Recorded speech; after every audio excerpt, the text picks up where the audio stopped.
Hello, and here I'm going to talk about the final self-assessment. So, self-assessment is a big part of experiential learning, and a lot of what we do in our class is experiential as we're taking textbook theories, concepts, ideas, and applying them to the real life, putting ourselves in situations where we're doing primary research and interacting direct with our own environment. And part of that is also being able to assess where we are, how it's impacting us, what's happened. So, part of your final grade, 5% of your overall semester grade, is this final self assessment. So, to give you some guidelines on how to do the final self assessment, I've given you an article. Okay, so here we have 10 steps to follow in writing self-evaluations. Now, we're writing these in our class to reflect our own experience as we went through this experiential learning process in our classroom. But even in the workplace, you'll have opportunities to write self-evaluations, to do reports, team projects. So it's a good skill to be able to get used to responding to, and there's some standard ways to be able to respond. So this can help you with communications, with management, with future job growth, and also right now in getting a good grade in your class. So looking at the article, there's some things that you want to do before you get started. You want to make sure that you have all the work that you've done for this semester, for example, that you have your workbooks, you've gone over your grade book, you've looked at the syllabus, you looked at the different goals and objectives we had for the class, the different assignments, kind of refresh your memory on everything. Also, look at your 2 assessments you've already done. You did the one self-assessment and goal setting at the beginning of the semester, and then you did another one for the midterm. So have all of that in front of you to get a clear picture of what this semester was. Okay, so here's step 1 is to know how the self-evaluation is going to be used. In our case, it's going to be used to reflect upon your academic growth. So that's what I'm looking at. I'm looking at how did you grow as an academic this semester? What worked good? What was challenging? How did you overcome it? What really did you accomplish? Okay. Next piece is to write out your accomplishments. Now, before we get too far into this, let's just take a quick look at the assignment. So if I go back to uh, my Canvas, okay, here it says review your syllabus. I've given you a link to your syllabus, the workbooks, all of the materials you've done. Follow the guidelines. The evaluation should be about 2 pages long, single spaced. Okay, so if you're thinking about how much you need to write for each section, I would say probably about a paragraph for each section should easily give you 2 pages. Okay, so let's go back to that article. So write out a list of your accomplishments, everything that you did. You can look through Canvas. What did you get in on time? How did you respond to the online learning environment? How did you communicate with your professor? How did you keep up with your assignments and your learning and your quizzes? You know, all of the different things you've done. You've accomplished a lot this semester. Recognize that. Okay. And then choose the top 5 to really focus on for this. And then gather analytics. So analytics kind of means data.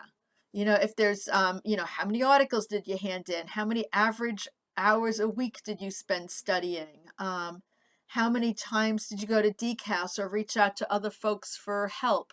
So try to quantify your work. What you're doing with this is selling yourself, right? You're telling me that you were an amazing student, that you deserve a really good grade, that you worked really hard this semester or not, right? So it's going to be a chance to be honest, but it's also a chance to really celebrate your achievements. Okay, so get that data in and then look at those struggles, right? This isn't easy. We've all had a lot of struggles this semester. What were some of yours? Okay, so think about the things that were difficult. And then what I did in my assignment here, I took the struggles. Here it is. Write out a list of your biggest struggles and then write out how you described your challenges. And I put them together. In this article, they have them a little bit separate. But anyway, so they want you to write out a list of your struggles. Then they want you to narrow down your accomplishments. So highlight kind of like those top 5 things that you really did well. Align your review with your manager or team's goals. So again, go back and look at the syllabus. What were you supposed to learn this semester?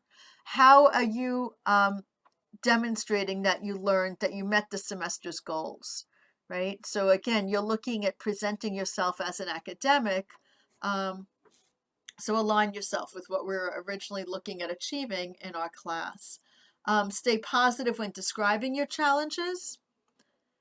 Okay, and here we have an example. Instead of saying I failed to reach several deadlines, you can turn the negative into a positive, right? It becomes a learning opportunity.